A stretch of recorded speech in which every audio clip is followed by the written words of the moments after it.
하나님 말씀 디모데전서 6장 3절로 보겠습니다. 디모데전서 6장 3절. 누구든지 다른 교훈을 하며 다른 말, 곧 우리 주 예수 그리스도의 말씀과 경건에 관한 교훈에 참여치 아니하면 저는 교만하여 아무것도 알지 못하고 변론과 언쟁을 좋아하는 자니 이로써 투기와 분쟁과 회방과 악한 생각이 나며 마음이 불쾌하여지고 진리를 잃어버려 경고를 이익의 재료로 생각하는 자들의 다툼이 일어나느니라. 그러나 지족하는 마음이 있으면 경건이 큰 이익이 됩니다.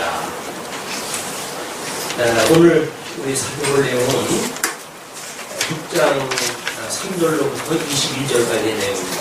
지금자의 의무라고 하는 그런 제목을 적어놨는데 지금자의 소양이라든가 마땅히 해야 될 일이라든가 이런 의미를 가지고 있습니다. 그래서 6장으로 해서 이제 우리 디모데전서가 끝이 나고 디모데전서가 교회 최대의 구성이라고 이렇게 표현했다 했는데 디모데 후서로부터 디도서 그다음에 빌레몬서에 이르는 어떻게 이 체제를 운영해야 될 것인지 이런 내용으로 좀 계속 되어질 겁니다. 오늘 6장 3절부터 6절까지의 내용이 말씀의 운에 지족하는 경건 생활이라고 이렇게 이야기를 했는데요. 지금 본문에서 사도 바울은 디모데에게 다른 교훈을 하며 이렇게 나오고 있어요. 지금 두 가지가 나오게 되어집니다. 우리가 다른 교훈, 이 다른 교훈이 있고 이 다른 교훈에 또 반대로 설명되어지는 것이 뭐냐면 다른 말, 곧 다른 말, 이 다른 교훈이 있고 다른 말이다. 이 다른 말은 이제 구체적으로 이렇게 설명을 하는데 우리 주 예수 그리스도의 말씀, 이 다른 말은 이 말씀 그리고 경건에 관한 교훈, 경건에 관한 교훈. 우리가 광의적으로 하나님의 말씀 안에 다 포함되어져 있는 거죠. 오늘 나누어서 본다면, 이것을 우리가, 배운 공부라고 이렇게 이야기를 했을 때, 이걸 우리가 굳이 익힌 공부로 분류를 갖다 해놓는 그 영역이기도 합니다. 그런데, 사도 바울이 지금 디모데에게 고린도 교회에 이상한 그 이론을 제시한 자들이 있기 때문에 그런 자들한테 이 다른 교훈을 하지 못하게 하라 그 이야기거든요. 그리고 다른 말을 교훈을 하라는 이야기예요. 그것이 3절의 이야기입니다. 그리스도의 말씀과 경건에 관한 교훈에 참여치 아니하면 이런 걸 하지 아니하고 이렇게 하면 그런 그 이야기가 되겠죠.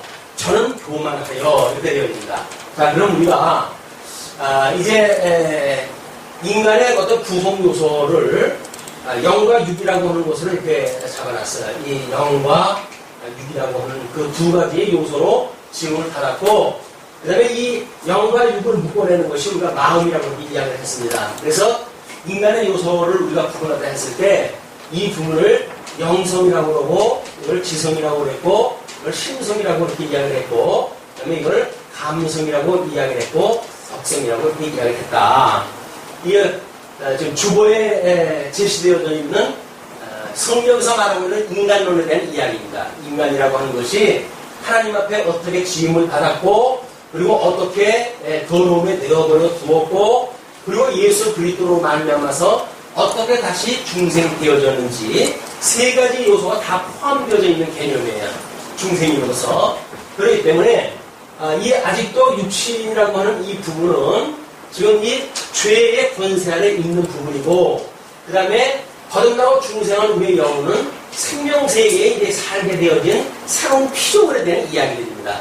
이렇게 구분되어져 있기 때문에 지금 그 6장 3절에서 이야기했던 그리스도의 말씀과 경건 이런 그 이야기는 이 우리 예수님이 하셨던 말씀을 이것이 어디에서 이야기를 한 거냐면, 이거는 우리 예수님이 성육신 하셔가지고 내가 구약에 언약되어진 대로 온 메시아야 라고 한 사실을 증거한 내용들이에요. 이게 다 예수님이 친히 가르쳐주신 내용들입니다. 그러면서 내가 이제 승천하게 되어지게 되면 보혜사를 보내줄 줄 것인데, 그 보혜사가 내가 너희들에게 일렀던 이 말씀을 다 기억나고 살게 할 거야 라고 하는 것이 경건의 생활을, 주님의 몸된 교회를 끝까지 견인해 가신다고 하는 내용을 확인시켜주는 이야기들이에요. 이게 그러니까 예수 그리스도의 어떤 이 지상사역을 통해 가지고 하나님의 말씀을 하셨다고 한다면, 천상에서 이루는 일이 주님의 몸된 교회를 지금 세워갖고 끝까지 견인해 가시는 것이 주님께서 해가는 일이란 말이에요.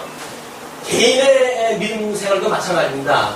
죽었던 영혼이 다시 거듭나고 중생되어졌다고 했을 때 우리는 이것은 하나님의 말씀으로 우리가 이게 살아가게 되어지겠죠. 그러나 이 말씀으로 살아간다는 이야기는 근데 우리의 어떤 덕성 문제로 해가지고 열매가 맺게 되어지는가, 이걸 지금 경건이라고 하는 모습으로 소개가 되어지는 거예요. 자, 그럼 이런 인간론을 중심으로 해서 이제 본문을 보시게 되면, 다른 교훈은 좀 이렇지 아니한 교훈입니다.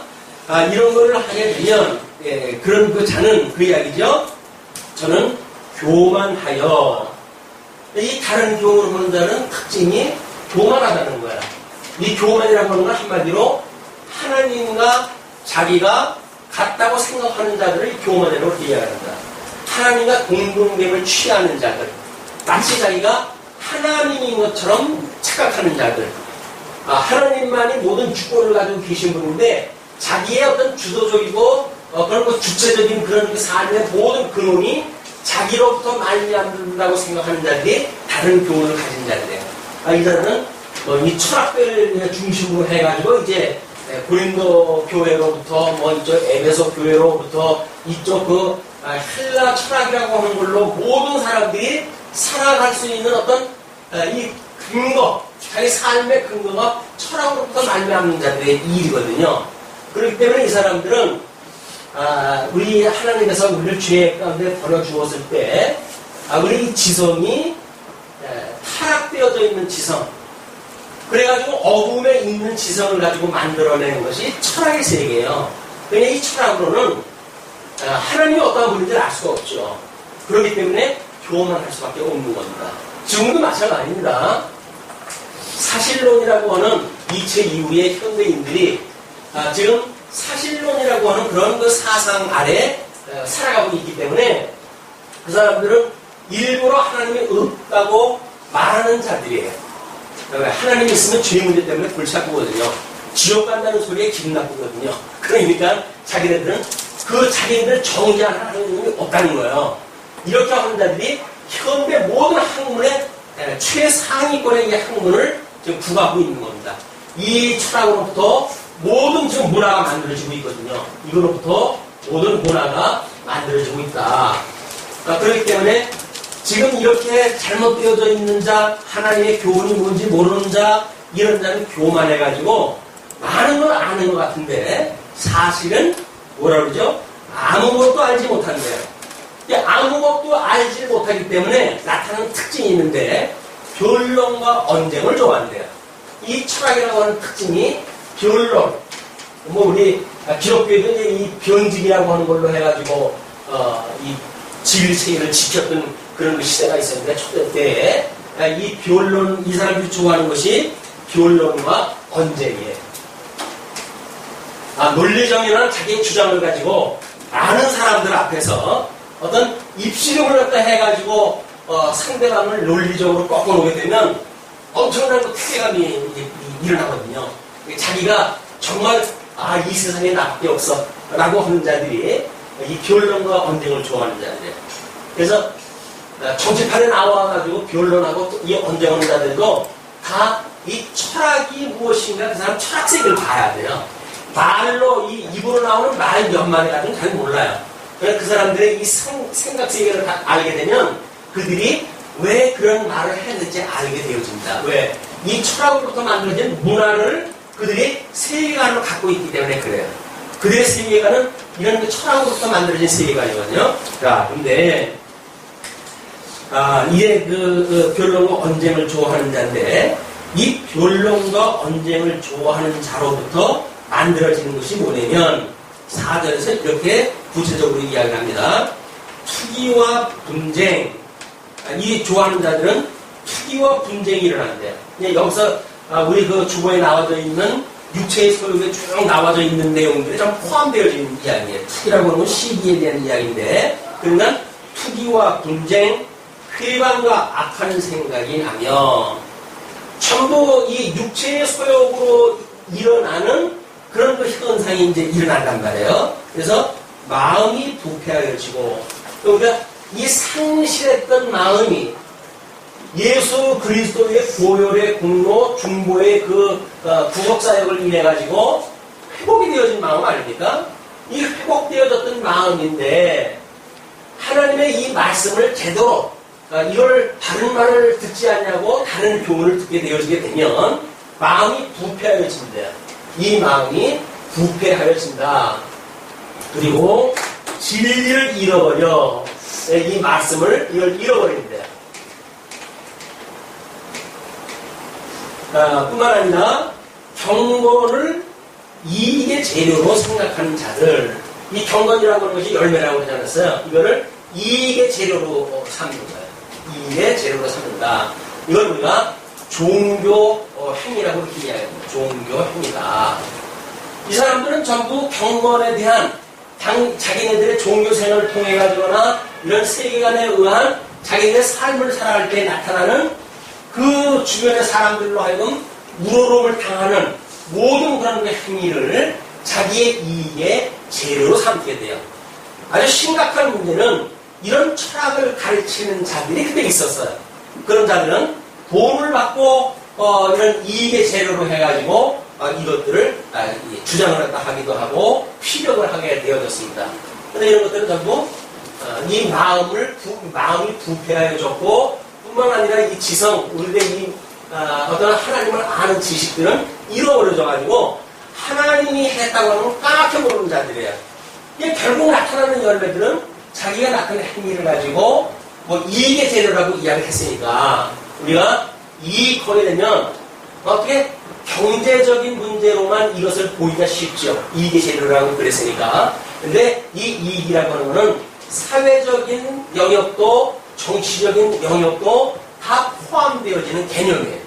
그러니까 만약에 여기서 이익이라고 하면 돈을 버는 수단으로 또는 사회적이라고 하는 자기의 명예를 얻는 수단으로 또 이 정치적인 영역이라고 한다면 자기의 영향력을 넓히는 그런 이익의 재료로 삼게 되어진다 그 이야기예요.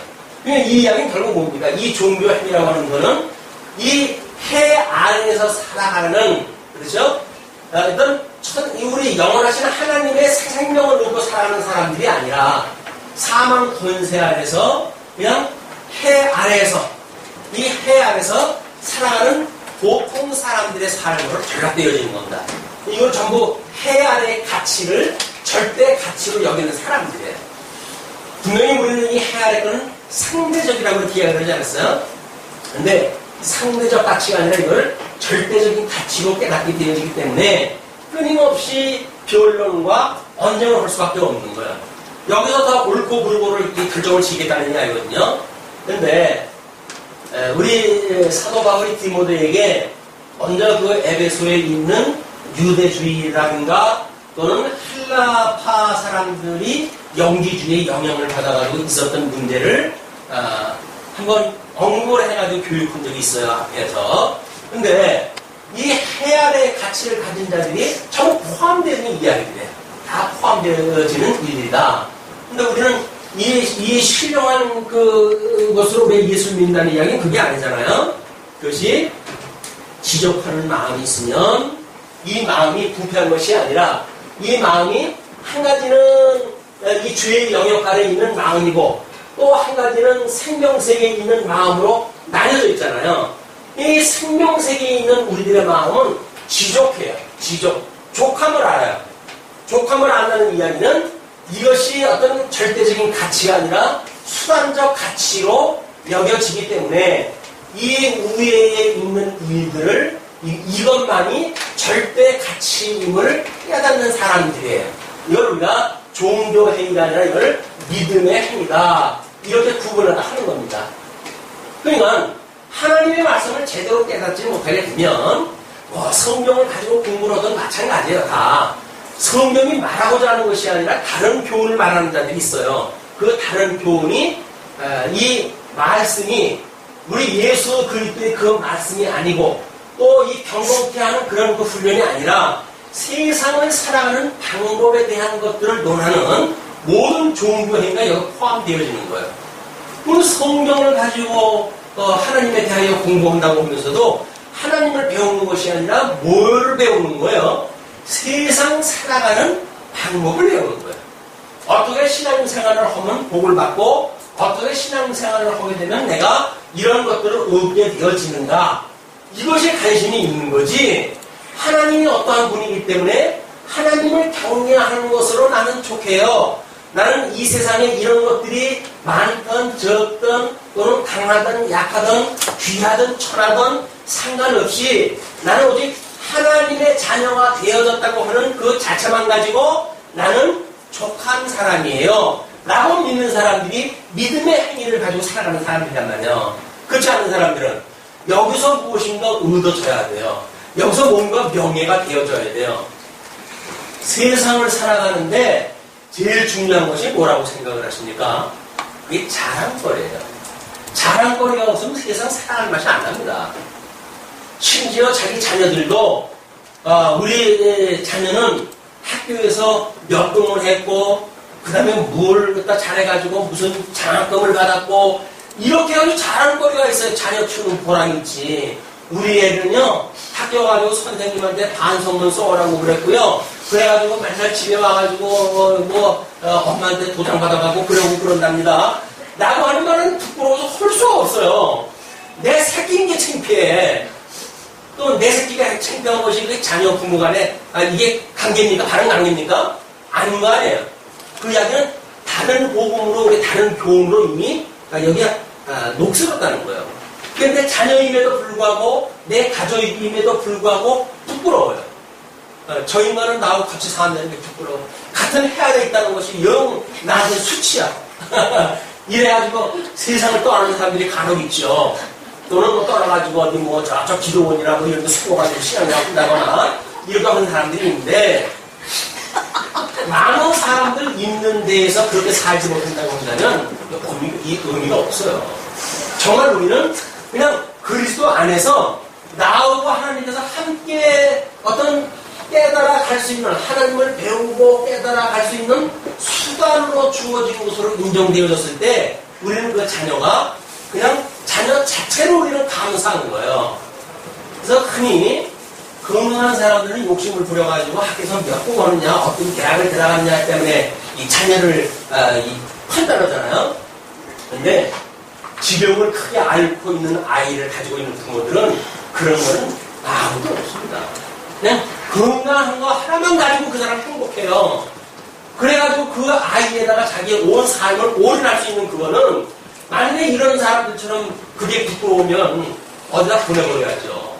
저쪽 시설로 보내버려가지고 얘는 내 자식이 아니에요 라고 해서 인연을 찾고 사는 게 낫지. 그걸 해도 어떻게 삽니까? 평생 그건 이제 그러고 살아야 되는데. 근데 그런 분들 보게 되면 그 자녀한테 어떻게 끔찍한지를 모르겠어요. 이게 사랑의 힘입니다. 복음을 모르는 사람도 자기 자녀를 진정 사랑한다고 하면 사랑하는 자한테 그런 것이 나타나거든요. 근데 그건 특별한 의미예요. 진리를 모르면서 우리가 이런 족함을 알고 산다고 하는 것은 이런 보편적인 세상 속에서는 이게 있을 수가 없는 일입니다. 사도 바울이 지금 이걸 경계시키는 일이에요. 그러면서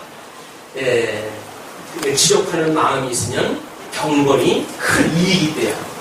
이 경건이 이익의 재료가 아니라 이쪽에서는 무슨 이익이 돼요. 그러면 이걸 이익의 재료로 여기는 자들이나 이게 이익이 있다는 거나 뭐 그 얘기가 그 얘기인 것 같지 않습니까? 근데 왜? 지적하는 자에게는 많은 이 경건이 이익이 있고 이 부패된 자들에게는 이것이 이익이 재료가 되어져가지고 보통 종교 행위로 끝나고 마는가 라는 이야기예요. 우리가 이것이 지족이 있다는 이야기, 이 족함으로 있는 자에게는 이익이 있다는 이야기 뭡니까? 이것이 하나님께서 이렇게 말씀한 대로 이루어지니 내가 알고 있는 말씀이, 내가 알고 있는 저 경건 내에 이르는 교훈이 이것이야말로 진리야 라고 하는 진리 안에 우리가 거하게 되어진 걸 확신하게 되어진단 말이에요. 그렇기 때문에 이 이익은 경건이라고 하는 것 자체가 하나님의 믿음의 행위라고 하는 것 때문에 이걸 이익으로 삼는 거예요. 그러나 이쪽에 이 이익의 재료로 삼는 사람들은 종교 행위에 이익이 있다고 이걸 믿는단 말이에요. 이 종교 행위를 갖다 해도 다른 사람 앞에 뭐 좀 자랑거리 할 만한 것이 있어야 될 거 아니겠어요? 뭐 맨날 우리가 뭐 치성을 드리러 다닌다고 하더라도 치성에 효용이 있어야 다른 사람들한테 뭔가 좀 자랑을 갖다 하고 뭐 이 도도 전할 수가 있지 않겠어요? 근데 맨날 치성을 드리고 뭐 이렇게 했는데도 불구하고 맨날 지질공삼이야. 그러면 다른 사람들한테 뭐라고 그러겠어요? 우리 가끔가다 뭐 도를 아십니까? 뭐 이런 사람들 만나보면 그래도 번지러한 사람들이 그렇게 이야기를 하게 되면 그래도 뭐 좀 들을 마음이 든잖아요. 꾀제대한 사람이 도를 아십니까? 그러게 되면 왠지 뭐 그렇게 들을 마음이 없어요. 왜 그렇습니까? 이것이 종교 행위에 자기 어떤 이익의 도구로 삼는 자들의 형상이란 말이에요. 그러니까 이 지적하는 사람들은 자기가 족해요. 이렇게 그 족한 사람들, 마음에 이 어떤 예수 그리스도 한 분만으로 부여하고 그분만으로 만나서 족하고 이렇게 되어지는 것은 세상이 이 믿음을 어쩔 수가 없는 말입니다. 지금 이 바른 말에 대한 것이 그렇다는 이야기예요. 그러면서 7절로부터 10절까지 일만하게 뿌리가 되는 재물을 정의합니다. 물론 여기서 말하는 재물도 여기서 말했던 것처럼 순전히 어떤 경제적인 재물이 아니라 우리 그 재가 되어지는 모든 요소라고 하는 건 이거 다 포함되어진 개념입니다. 예, 그렇게 보세요.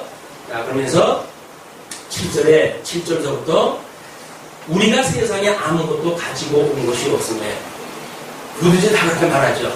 복음을 모르는 사람은 다 그렇게 말해요. 우리가 적신으로 왔다가 적신으로 간다. 성경에서도 뭐 일찍 그런 그 이야기를 많이 여러 군데서 이야기를 하는데 잠언이나 욥기서나 뭐 이런 데서 많이 언급이 되어지고 있는 내용입니다.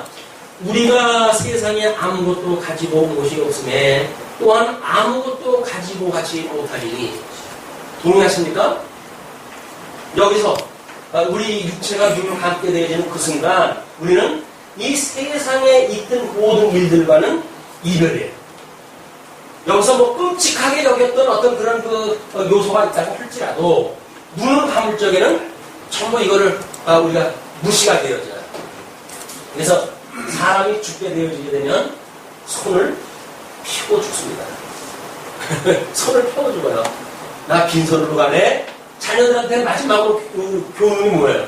난 빈손으로 간다 그 이야기예요.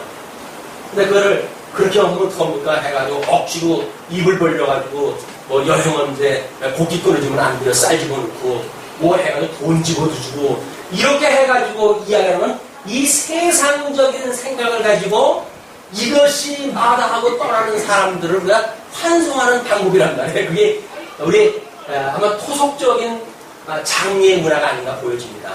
장례 문화라고 하는 거는 빈손으로 왔다 빈손으로 간다고는 하나님의 일반 계시적인 사건을 어떻게든지 이 세상에 자기네들이 알고 있는 세계관을 가지고 장례 문화를 만들겠다는 이야기예요. 그래서 할 수만 있으면 뭐 그 후손들이 얼마나 그 돌아가신 분에 대하여 잘 이렇게 대접을 갖다 해드렸고 그렇기 때문에 나중에 그 복을 받을 수 있다고 하는 그런 근거를 만들어 놓는 일이에요. 그러니까 장례 문화 자체도 그 사람들이 뭐예요? 이익의 재료로 삼는 거예요. 모든 문화, 그들이 만들어가는 모든 문화는 이익의 재료를 삼는 거예요. 그래서 부모를 갖다 잘 숨겨야 복을 받는다. 이렇게 하도 부모 숨기는 것조차도 생기는 거 없으면 안 섬길 그런 최소한의 밑에 뭘 깔아놓고 부모를 섬기는 거예요. 뭐 요즘은 노골적으로 해가지고 얼마나 나한테 물려줄 것이 있는가 뭐 이걸 가지고 이제 숨길 것인가를 이제 논하게 되어지겠지만 이 이익의 재료를 삼는 이런 그 모습을 경계해야 될 그런 그 이유가 지금 우리는 이 세상에 아무것도 가지고 온 것이 없음에 또한 아무것도 가지고 가지 못하리니 우리가 먹을 것과 입을 것이 있은즉 족한 줄로 알 것이라. 이 지족이라고 했는 이 지족이 뭐예요? 결국은 먹을 것하고 입을 것이에요. 그러니까 의, 식, 주와 일을 주는 생략이 됐네요. 이 사회적인 영역에서 필요한 것이 뭡니까? 의식주예요. 그렇죠? 그러면 이 사회생활에서 말하는 의식주, 그럼 이 경제상에서 이야기하는 거는 의식주를 생산하거나 아니면 이거를 분배하거나 두 가지의 그런 그 내용이겠죠. 어떻게 이 어떤 의에 대한 것을 생산하는데 소요되는 거냐, 아니면 그걸 어떻게 뭐 팔고 사고 하는 분배로 나타나는 일이냐, 이거예요. 경제와 분배 이야기예요. 의식주에 대한 이야기고, 정치라고 하는 그 이야기는 이런 의식주에 대한 모든 것들을 어떻게 내가 이걸 평안하게 해줄게, 너는 내 말을 들을 거야 안 들을 거야 라고 하는 수직관계 자기의 어떤 종으로 삼는 그런 그 일들입니다. 뭐 교회 우리 세상에서 하는 일들도 다 이거 아니겠어요? 왜 이번에 해난 사고로 해가지고 난리가 친 겁니까? 아니, 정치라고 하는 거는 백성들의 의식주를 안락하게 해줄 그런 그 이유가 있는 건데, 당신들이 정치권에서 한 것이 뭐가 있습니까? 상대 같은 우리 아이들을 그냥 그 차가운 물속에 죽어가는데 당신들이 한 것이 아무것도 없지 않냐? 이것 때문에 지금 난리 친 거 아니겠어요? 이거예요. 이렇게 그냥 보통 사람들은 먹고 마시는 것만 문제가 없으면 정치에 대해서 신경 안 씁니다. 왜? 다 그놈들이니까. 그놈들이니까 그냥 먹고 사는 것만 문제가 없으면 시비 걸려고 그러지 않아, 일반 사람들은. 이거는 여기에서 뭔가를 자기가 주도적으로 뭘 하겠다고 하는 사람들은 야망이 있는 사람들이에요. 이거 먹는 거, 입는 거, 이거보다는 뭔가 다른 차원의 자기의 욕심이 있기 때문에 이걸 지금 간섭을 하는 것들 아닙니까? 근데 하나님의 중에 몸된 교회에서도 만약에 이것이 그대로 작동되어진다고 한다면 어떻게 되어져요? 이 욕심이 우리 주보에 나와져 있는 거대로 이 사회적인 욕심이 뭐 우리 아담한테 속일 때서부터 나왔던 거 아닙니까? 이 고함직하고 먹음직스럽고 뭐 이런 거에 때 먹음직스럽던 이런 그 일들, 이 경제적인 것이 이게 고함직스럽던 일들, 이것이 지혜롭게 할 만큼 이런 그 탐스러웠던 일들, 이것이 아담을 속였던 사단이 공격했던 요소란 말이에요. 지금도 마찬가지예요. 예수님도 이걸 가지고 그들이 공격을 해온 거 아니에요? 뭐 떡으로 이 돌로 떡을 만들어 먹으라, 또는 성전에서 뭐 뛰어내려라, 아니면 내게 절을 갖다 해라, 그러면 모든 걸 다 너한테 주겠다 하는 걸 예수 그리스도를 공격했던 것이 이 마귀들이 지금 공격해온 전략이란 말이에요. 그럼 지금은 뭘로 이야기합니까? 지금도 마찬가지죠. 우리 육체의 소욕, 또는 뭐 이생의 자랑, 또는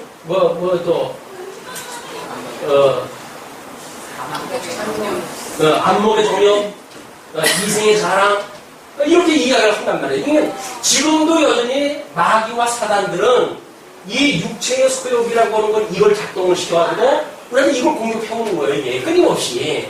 그냥 지금이 우리의 생각을 성찰하고 하나님의 말씀을 들어가지고 우리가 책망하기에 다르다라고 생각을 했을 때 이들이 우리를 공격하는 것들이 보이기 시작을 하는 거예요. 아, 이거대로 살면 안 되겠구나. 이들이 날 속여놓은 거구나. 이렇게 해야 우리 하나님이 주셨던 이 교훈을 따라가지고 경건의 훈련이 가능해지는 거란 말이에요. 그러니까 말씀을 공부해야 될 이유입니다.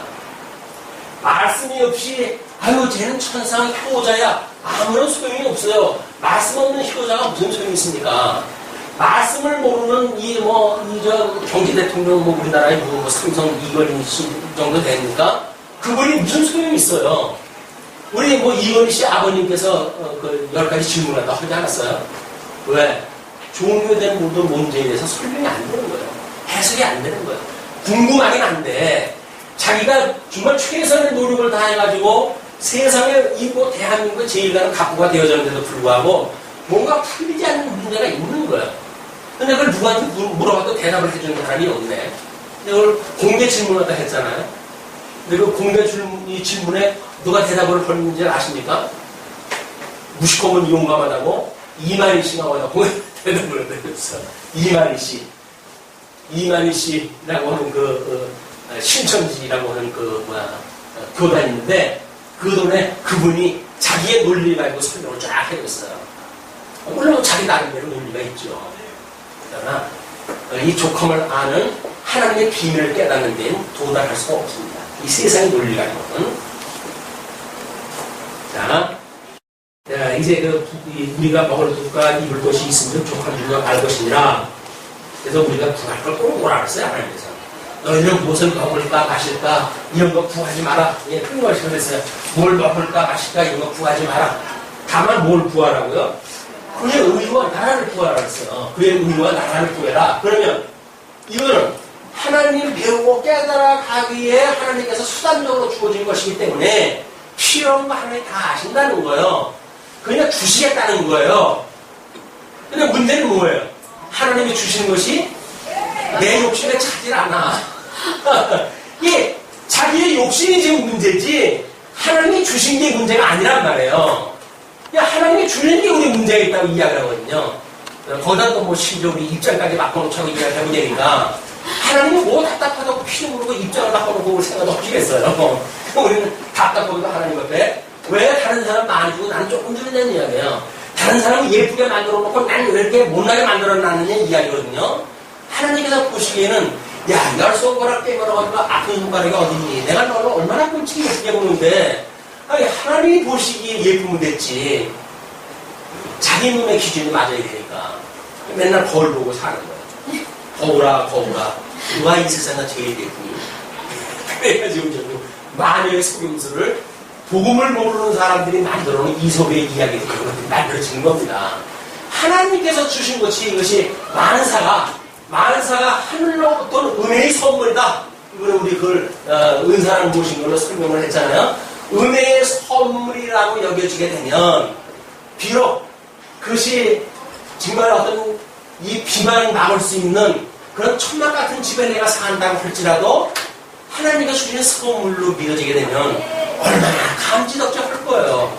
그런데 뭐 고래당 같은 기아 집에 산다 할지라도 그것이 옆에 집보다 평수가 적은 걸로 해가지고 눈꼬리가 자꾸 옆으로 돌아가게 되면 그건 아무리 넓은 집에 살아도 소용이 없어요. 근데 이 세상에 그걸 가지고 자랑을 하라는 거거든요. 야, 너 자랑할 게 뭐냐? 평수 넓은 거 가지고 자랑을 해야지. 너 가진 거 가지고 자랑을 해야지. 너 자랑할 게 뭐가 있냐? 이러니까 이걸 어떻게 자랑거리를 우리가 만들기 위해 가지고 심지어 축구의 어떤 그런 그 일도 누가 한 골을 더 넣느냐에 생명을 거는 거예요. 목숨을 거는 거예요. 왜? 자랑을 해야 되는 그 자랑거리를 삼아야겠다 안 했어요. 자랑거리가 어떻게 그게 없으면 이건 목숨을 걸 수밖에 없는 거예요.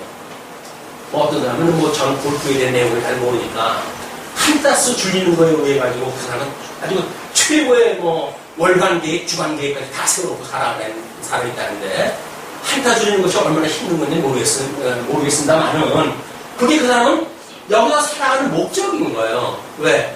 그래야 타수 적응 가지고 자랑을 하니까 자랑거리가 없잖아요. 근데 여기서 족함을 아는 사람들은 누굴 가지고 자랑을 합니까? 이 부여오신 그리스도 한 분밖에 없어요. 우리 자랑할 곳이 그냥 앉으나 서나 그분 자랑이라 앉으나 서나 그분 노래야 그분 찬양이야. 그러니까 이 세상의 걸로 해가지고 우리는 기가 죽을 것이 없단 말이에요. 여기서 기가 죽을 게 없어요. 가난합니까? 지금 힘이 듭니까? 몸이 약합니까? 그거는 기 죽을 거 없어요. 하나님이 우리를 사랑하시는데 생명의 근원 되시는 우리 하나님이 우리를 사랑하신다는데 세상에 썩을 걸 가지고 그래 이 하나님이 사랑을 갖다 우리가 바꿀 수가 있습니까? 그건 하나님의 사랑을 모르기 때문에 그러는 거예요. 자, 부하려 하는 자들은 여기서 말하는 전체를 이야기하는 겁니다. 그 부하려 하는 자들은 시험과 올무와 여러 가지 어리석고 해로운 정욕에 떨어지나니 그 사람으로 침륜과 멸망에 빠지게 한 것이라. 요즘 신문이나 이런데 나는 기사들을 보게 되면 정말 전부 침륜에 빠지는 것 같아. 어떤 아주 깊은 물 속에 늪에 빠져버리는 그런 모습을 연상하게 되어지는데 그런 개념입니다. 침륜과 멸망에 빠지게 하는 것이라. 돈을 사랑함이 일만하게 뿌리가 되나니, 지금 돈을 사랑이라는 건 돈이 여기서 이야기하는 어떤 경제적인 단위가 돈이라는 걸 지금 이야기되어 있는 거 아닙니까? 그러니까 이걸 전체 개념으로 보아준다고 했으면 여기 모든 것부터 여기서 부요를 누리려고 하는 자들, 그런 그 이야기죠. 이 해안에서 상대적 가치를 목적적 가치화하려고 하는 자들, 이런 개념이란 말이에요. 이걸 우리가 돈을 사랑한다고 설명이 되어졌지만 다른 성경에서 뭐라고 그럽니까? 탐욕이라고 이렇게 이야기를 하죠. 이 탐욕이 곧 우상숭배라고 그러잖아요. 우상숭배. 여기서 말하고 있는 돈을 사랑한다라고 하는 것을 너무 지역적인 범위로만 볼 필요가 없단 말이에요. 모든 탐욕을 대표적으로 표현할 수 있는 그걸 돈으로 설명을 했을 뿐입니다. 돈을 사랑함이 일만하게 뿌리가 되나니 이것을 사모하는 자들이 위로를 받아 믿음에서 떠나 많은 근심으로서 자기를 찔렀도다. 그럼 탐욕에 있는 자는 스스로 자기를 찌르고 말아요. 그것이 자기를 정리하는 내용들입니다. 근데 지금 11절로 16절 보시게 되면 믿음에 선한 영적 싸움과 영생을 취하라고 이렇게 이야기를 합니다. 오직 너 하나님의 사람아. 이게 지금 바울이 디모데에게 호칭을 이렇게 쓴 거예요. 오직 너 하나님의 사람아. 이 디모데, 이쪽에 있는 디모데의 호칭, 하나님의 사람. 이게 중생한 우리들의 호칭이에요. 우리들이 호칭을 할 때 하나님의 사람아 이렇게 이야기를 해주는 것이 이게 우리의 제대로 된 정체성이란 말이에요. 죽어져 있는 영을 가지고 살아가는 이런 그 일반 사람들, 이런 그 사람이 아니라 이런 사단의 사람이겠죠. 사단의 사람아, 이렇게 보이는 것이 아니라 우리는 하나님의 사람으로 호칭되어진 거다. 지금 바울은 디모데를 적어도 그렇게 호칭을 합니다. 이것들을 피하고 거기서 망하게 할 이런 그 세상에 부요하고자 했던 그런 모든 것들을 피하고 의와 경건과 믿음과 사랑과 인내와 온유를 줬으며 6가지 항목이 나와져 있는데 그 6가지 항목을 두 가지씩 짝을 져가지고 생각하는 것이 쉬울 것 같아요. 아마 그런 의도가 있다고 보여집니다. 그래서 의와 경건, 그 이야기는 하나님이 우리로 하여금 의롭다고 칭해 주셨어요. 이 하나님의 의, 그래서 하나님께서 기뻐하시는 경건, 이것이 의와 경건이라고는 개념으로 이렇게 볼 수가 있겠죠. 또 하나는 뭡니까? 의와 경건, 믿음과 사랑. 여기서 우리가 하나님이 우리를 사랑했다고 하는 이런 믿음을 갖고 있다고 한다면 우리는 여기서 사랑을 통해서 살아갈 수가 있을 거야.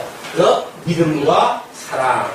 또 하나는 인내와 온유. 하나님께서 모든 주권을 가지고 계셨다고 우리가 믿어질 때 우리는 이쪽의 사랑을 우리들의 생각대로 안 되어지는 모든 일 때문에 지족함을 잃어버리지 않습니다. 오래 참게 되어질 거야. 그 인내하게 되어질 거야. 그 인내가 여기서 금방 이루어지지 않는다고 해가지고 쓰임을 내는 것이 아니라 그래서 온유하게 되어진다. 그래서 하나님의 절대 주권을 믿지 않으면서 온유한다는 이야기는 거짓말이에요. 하나님이 해가신다고 하는 것이 믿고 아직은 때가 아니니까 그럴 수밖에 없지 라고 생각이 들었을 때 우리는 온유한 심정을 가지고 있게 되어집니다. 그래서 의와 경건, 믿음과 사랑, 인내와 온유 이렇게 나눠가지고 보시게 되면 이렇게 생명의 세계와 지금까지 설명했던 이런 생명의 세계와 세계 속의 세계를 나누어 설명을 했으니까 어떻게 다른 교훈을 따르게 되어졌을 때 우리는 이런 믿음을 가지고 열매를 맺게 되어지며 이런 하나님의 의를 입은 자가 이런 경건의 열매까지도 이게 의로를 들으셨으니까 우리 주님 오라고 하시는 날까지 견인해 주신 거 아니겠어요? 이게 성화시켜가지고 모든 견인의 원리니까. 자, 그렇게 온유를 쫓으며 이렇게 이제 그걸 쫓는 것이 수단이에요. 그렇게 해가면서 믿음의 선한 싸움을 싸우라.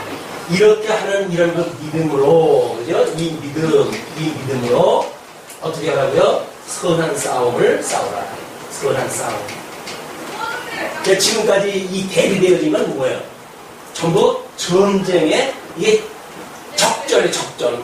전부 우리들의 그 원수 마귀가 무엇인가를 바로 알고 있었을 때 우리는 선한 싸움이 강해지는 겁니다.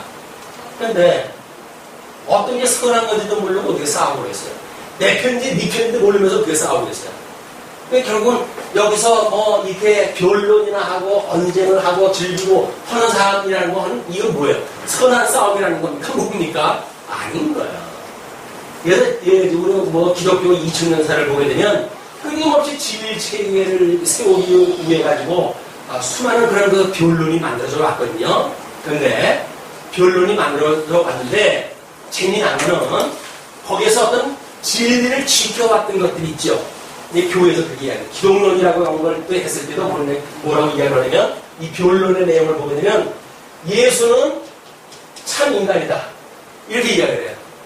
근데 아무리 성경을 봐도 이것만 있는 게 아니거든요. 한쪽에서 아니다. 예수는 참 하나님이다. 라고 하는 걸 또 제시를 합니다. 그렇게 됐을 때 기독교는 이 편이냐 이 편이냐라고 변론에 휘말리지는 않습니다. 이런 이단 무리가 있게 되면 이 예수님은 참 인간이고 예수님은 참 하나님이야. 그래서 중보자 되시는 예수 그리스도인 것이야. 라고 그냥 정론을 이야기를 해가요. 정론을 이야기하면 굳이 싸울 필요가 없잖아요. 이 요소도 포함되어 있고 이 요소도 포함되어 있으니까. 그래서 교회에서 모든 그런 교리적인 논쟁을 감싸 안았던 일들은 이런 방식으로 전부 이야기를 했어요. 이거다, 이게 맞다, 이게 맞다 이렇게 서지는 않습니다. 그게 아니야. 이렇기도 하고 이렇기도 한 거야.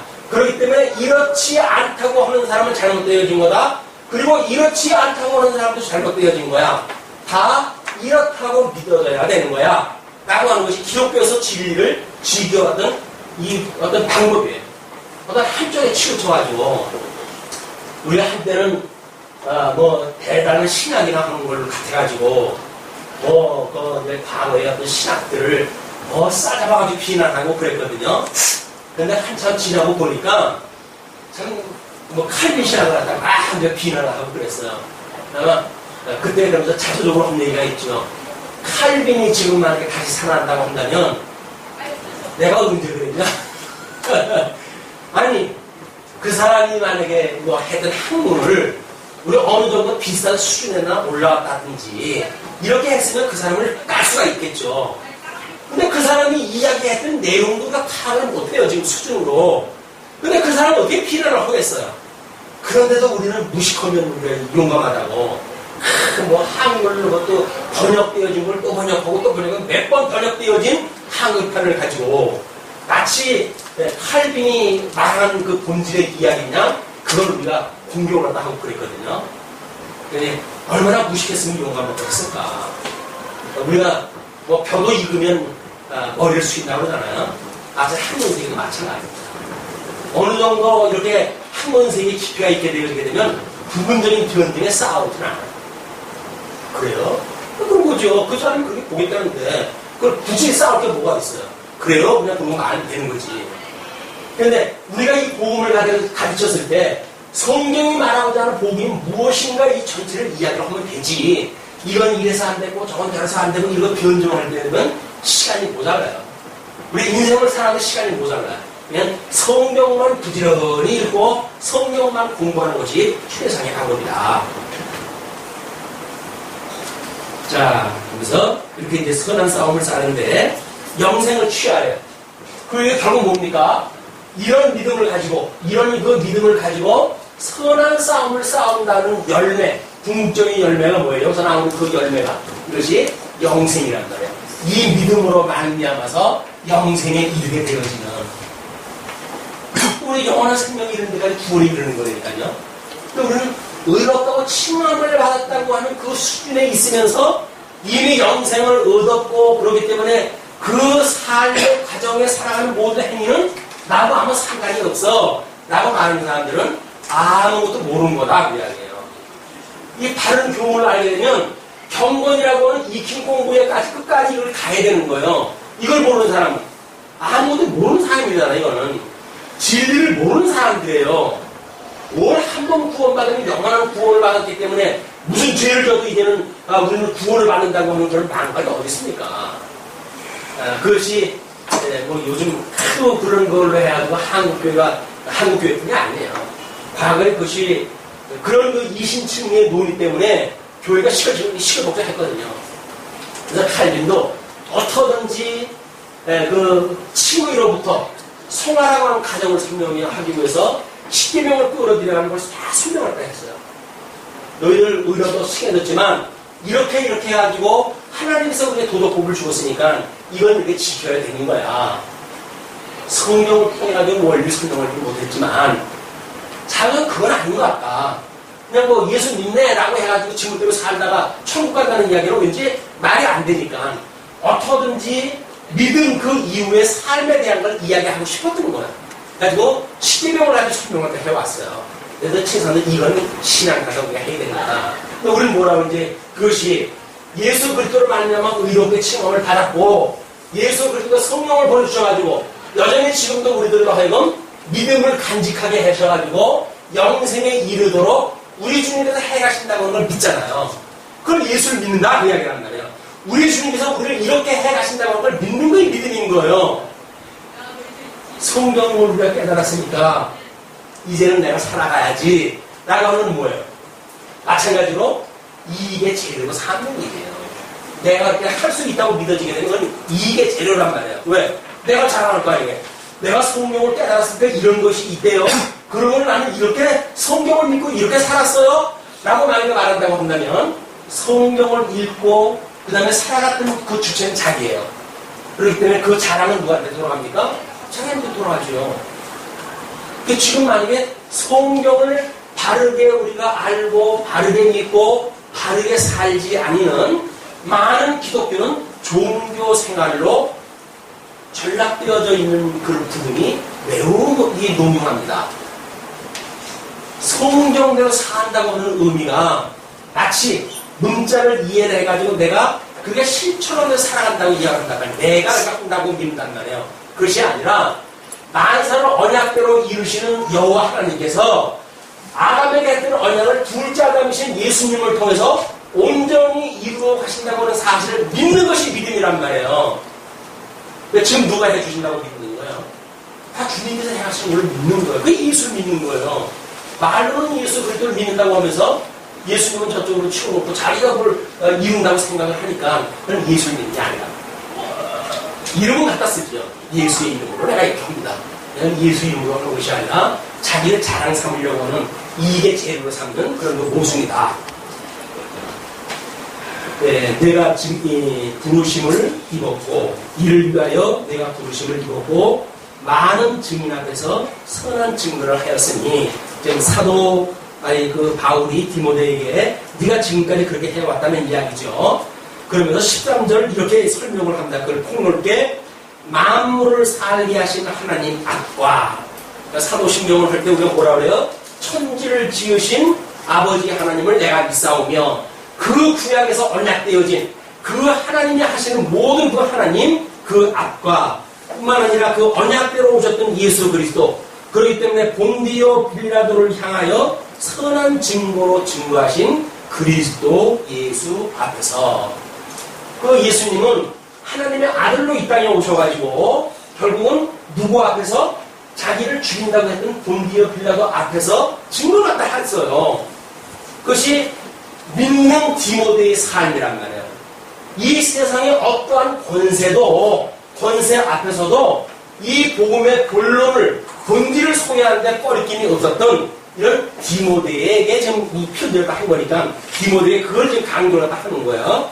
그렇게 그리스도 예수 앞에서 내가 너를 명한다. 그 이야기는 뭐예요? 성령께서 이렇게 해가신다고 하는 걸 끊임없이 너한테 그동안 교육을 해왔고 지금도 성령께서 이렇게 역사해간다고 하는 걸 네가 인정하니 그러면 내가 너한테 명한다 그래야 돼. 선생이 제자한테 명한다고 해가지고 제자들을 순종하는 순종의 개념이 아닙니다. 성령께서 성부 하나님께서 이렇게 하시고 성령 하나님께서 이렇게 하시고 성령 하나님께서 이렇게 하시니 내가 너한테 그렇게 명한다 그 이야기죠. 우리 주 예수 그리스도 나타나실 때까지 언제까지 이게 제일 오실 때까지가 내리마실 때까지 점도 없고 책망받을 것도 없이 이 명령을 지키라. 어떠한 이야기예요? 점이 없다는 이야기는 우리는 늘 그러잖아요. 아니 뭐 우리가 온전할 수 있냐, 다 뭐 육신을 가지고 있는데 그럼 저 이 명령하고 어떻게 돼요? 이것이 이쪽에 이 가지고 있는 육신이 흠도 없는 개념으로 정리가 되어지게 되면 우리는 완전주의로 들어가야 돼요. 그렇기 때문에 어떻게든지 수도생활을 한다든가 이렇게 하면 세상과 접촉을 끊어가지고 이 주의력과 단절을 갖다 해야 될 거 아니겠어요. 그렇지 않다고 한다면 뭔가 사도 바울이 지금까지 앞에서 로마서로부터 설명한 그런 그 논리를 봤을 때 이거는 뭔가 좀 특별한 설명 방식이네 라고 만약 생각이 든다고 했을 때는 이 설명이 무엇인가를 다시 한번 생각할 필요가 있는 거예요. 뭐라고 그러죠? 이 책망할 것이 없이 이 명령 지키라. 기약이 이르면 하나님이 그의 나타나심을 보이시니 재림을 있다 하시가지고 하나님은 복되시고 홀로 한 분이신 능하신 자이며 만왕의 왕이시며 만주의 주시요 모두 주권을 가지고 계신 그분이란 말이에요. 그분이시요 오직 그에게만 죽지 아니함이 있고 그 이야기는 뭐예요? 여기서 영생을 취하고 흠도 없고 튀어없게 살아야 되는데 그런데 우리 주님만이 어떤 분이라고요? 죽지 아니함이 있고 거기에 생명이 있고 그리고 가까이 가지 못할 빛에 거하시고 아무 사람도 보지 못하였고 또 볼 수 없는 자신이 그에게 존귀와 영원한 능력을 돌릴지어다. 이쪽에서 흠이 없고 티가 없으려고 하면 내 자랑거리로 되어지고 말지만 여전히 우리를 온전케 하신 예수 그리스도를 믿는 믿음에 이르러서 영생에 이르게 되어진다고 한다면 우리를 온전케 하실 그분을 믿는 그 믿음 때문에 그 이야기에 여기서 16절에 그렇게 우리가 가까이 가지 못할 빛에 거하시고 아무 사람도 보지 못하였고 볼 수 없는 자신이 그에게 존귀와 영원한 능력을 돌릴지어다. 흠이 없고 티가 없다고 하는 그 이야기는 우리 주님께서 우리의 믿음을 주신 것만큼 우리가 온전해 갈 수 있다는 이야기로군요. 이걸 고백하는 자만이 하나님의 이렇게 모든 영광과 권능과 능력과 신성을 하나님 앞에 돌릴 수가 있단 말이에요. 그게 아니면 내가 이만큼 했네요 라고 자기 자랑할 거 아니겠어요. 흠없고 티가 없으라는데 흠없기로 해가지고 제가 결혼도 하지 않았고요. 흠이 없게 하려고 해가지고 밥도 그냥 생식으로 해가지고 하루 세 끼 그냥 이렇게 억지로 먹고 살았고요. 이렇게 했습니다 라고 하는 걸 원하는 것이 아니란 말이에요. 우리 예수 그리스도로 말미암아 온전해진다고 하는 그런 믿음을 가지고 이 주어진 여건 최선을 다해야죠. 왜? 본디오 빌라도 앞에서 예수 그리스도를 증거했던 그런 증인의 삶, 예수님이 증거했던 것처럼 우리는 이 모든 영역이 뭐예요? 우리 믿음을 증거해야 되는 영역이에요. 훈련의 장이에요. 이게 훈련의 장.